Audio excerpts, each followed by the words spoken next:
नमस्कार। SBT news पर आपका स्वागत है। पेश है 24 अगस्त सोमवार दोपहर 1:15 राजस्थान की बड़ी खबरें। प्याज की बढ़ती कीमतों पर लगाम लगाने के लिए सरकार अपना बफर स्टॉक बाजार में उतारेगी।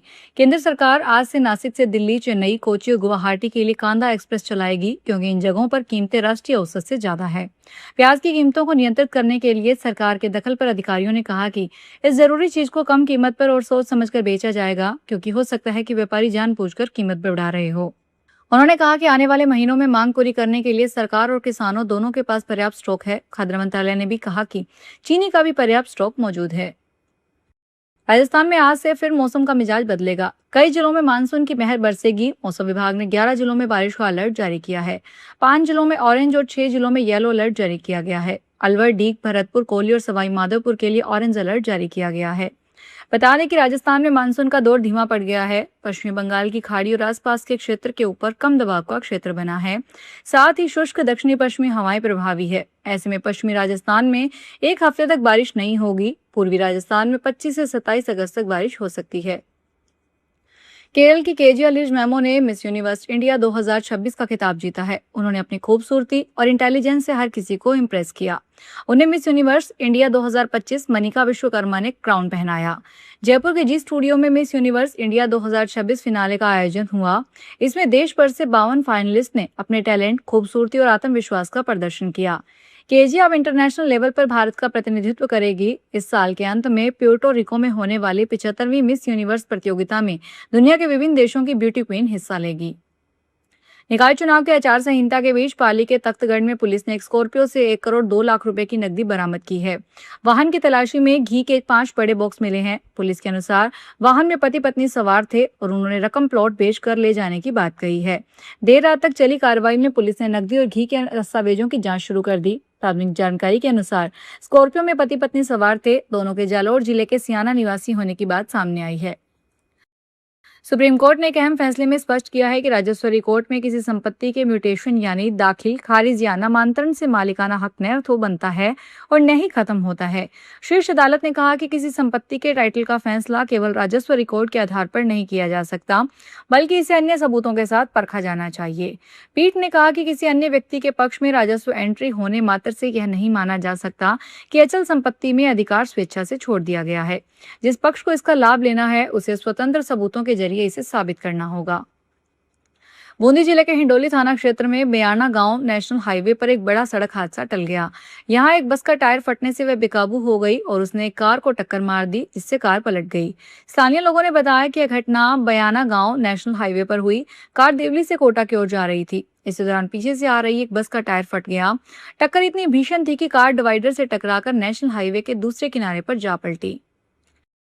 श्रावण मास के चौथे और अंतिम सोमवार के पावन अवसर पर देश भर के प्रमुख शिवालयों और ज्योतिर्लिंगों में सुबह से ही श्रद्धालुओं का तांता लगा हुआ है। मध्य प्रदेश के उज्जैन स्थित विश्व प्रसिद्ध महाकालेश्वर मंदिर और उत्तर प्रदेश के वाराणसी स्थित काशी विश्वनाथ धाम सहित तमाम शिवालयों में विशेष अनुष्ठान और आरतियां संपन्न की गई है। उज्जैन के महाकालेश्वर ज्योतिर्लिंग में सावन के अंतिम सोमवार के उपलक्ष्य में ब्रह्म मुहूर्त में विशेष भस्म आरती की गई। मंदिर प्रशासन के आंकड़ों के अनुसार इस सावन में अब तक 55,69,000 से अधिक श्रद्धालु काशी विश्वनाथ के दर्शन कर चुके हैं। देश भर में फैला डिजिटल अरेस्ट और साइबर धोखाधड़ी का एक ऐसा सनसनीखेज नेटवर्क उजागर हुआ है जिसने सुरक्षा एजेंसियों के भी होश उड़ा दिए। ईडी ने देश भर में कथित साइबर धोखाधड़ी और डिजिटल अरेस्ट से जुड़े धन शोधन के मामले की जांच के तहत 2 लोगों को गिरफ्तार किया है। सूत्रों ने सोमवार को यह जानकारी दी। इस मामले में करीब 30,000 करोड़ रुपए के लेन देन का संदेह है। फहीम मोइन, हुसैन सैयद और नईम मुइन सैयद को मुंबई में हिरासत में लिया गया है। सूत्रों के अनुसार ईडी ने यह जांच उस घटना के बाद शुरू की जिसमें साइबर जालसाजों ने गोवा की एक महिला को कथित तौर पर डिजिटल अरेस्ट कर मई से जून 2025 के बीच 2 करोड़ 60 लाख रुपए से कुछ कथित सीक्रेट सुपरविजन अकाउंट में अंतरित करने के लिए उसे मजबूर किया। बाड़मेर में दूध की गुणवत्ता को लेकर हुई जांच में 5 डेयरियां खाद्य मानकों पर खरी नहीं उतरी। खाद्य सुरक्षा विभाग ने अलग अलग डेयरियों से दूध के सैंपल लेकर जोधपुर लैब भेजे थे। जांच रिपोर्ट में सभी 5 सैंपल नॉन स्टैंडर्ड पाए गए हैं। अब विभाग इन रिपोर्ट के आधार पर संबंधित डेयरियों के खिलाफ मामले तैयार कर कोर्ट में पेश करेगा। दरअसल प्रदेश भर में खाद्य पदार्थों में मिलावट के खिलाफ शुद्ध आहार मिलावट पर वार अभियान चलाया जा रहा है। इस अभियान के तहत बाड़मेर में दूध और दूध से बने प्रोडक्ट्स की गुणवत्ता की जांच के लिए अलग अलग डेयरियों का निरीक्षण किया गया था। सीकर शहर के कोतवाली थाना इलाके में दो भाइयों के घर चोरी हो गई। बड़े भाई के घर बाहर से चोर दो बाइक चुरा कर ले गए। वहीं छोटे भाई के घर के ताले तोड़कर अंदर घुसे। सीसीटीवी फुटेज में 3 चोर नजर आए। दोनों घटना देर रात करीब 2 बजे चांदपोल चौकी के सामने स्थित राधा मोहन जाव की है। वहीं नेहरू पार्क के पास पूर्व पार्षद विजय के घर भी चोरी की कोशिश हुई। चोर दीवार फांदकर मकान में अंदर घुसे। चोरों ने पहले यूनुस बुटगुजर के घर में बाहर खड़ी दो बाइक चोरी की। पाली शहर के नया गांव रोड पर स्थित ब्रह्म विहार में बंद मकान को चोरों ने निशाना बनाया। चोर किचन की खिड़की जाली तोड़कर अंदर घुसे और करीब 3-4 तोला सोना, 10 तोला चांदी के गहने, बर्तन, पंखे, कूलर की मोटर समेत अन्य सामान चोरी करके ले गए। घटना के समय मकान मालिक सरोज कंवर अपने बेटे के पास उदयपुर गई हुई थी। वापस लौटने पर चोरी का पता चला। उन्होंने मामले की सूचना टीपी नगर पुलिस को दी। करीब 3 महीने पहले भी इसी मकान में चोरी हुई थी। झुंझुनू में नगर निकाय चुनाव को लेकर कांग्रेस में टिकट की दौड़ तेज हो गई। पिछले 3 दिनों में 182 दावेदारों ने आवेदन किए हैं। इनमें पूर्व पार्षद और वरिष्ठ नेताओं के साथ पहली बार चुनाव लड़ने की तैयारी कर रहे नए चेहरे भी शामिल हैं। कई वार्डों में एक सीट के लिए 3 से 5 दावेदार होने से संगठन के साथ में जीत की क्षमता, सामाजिक समीकरण और स्थानीय पकड़ के बीच संतुलन बनाने की चुनौती है। अलवर, धौलपुर और दौसा में आज सोमवार सुबह बारिश हुई। इससे कई इलाकों में सड़कों पर पानी भर गया। अलवर में बच्चों को पानी के बीच स्कूल जाना पड़ा।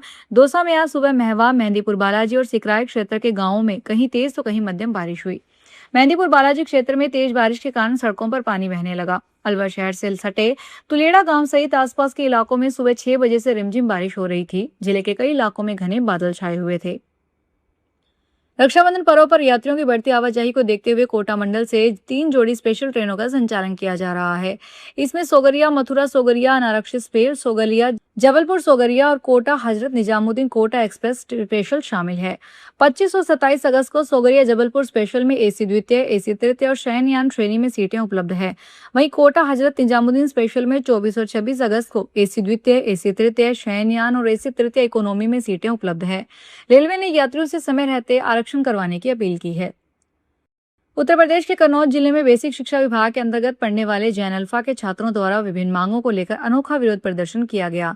इस पूरी घटना का वीडियो सोशल मीडिया पर वायरल होने के बाद विभागीय जांच शुरू की गई। पूरा मामला गुगरापुर ब्लॉक के कंपोजिट विद्यालय का है। जांच के दौरान छात्रों ने खुद स्वीकार किया कि उन्हें बिस्किट का प्रलोभन देकर और जबरन धमकाकर प्रदर्शन के लिए उकसाया गया था।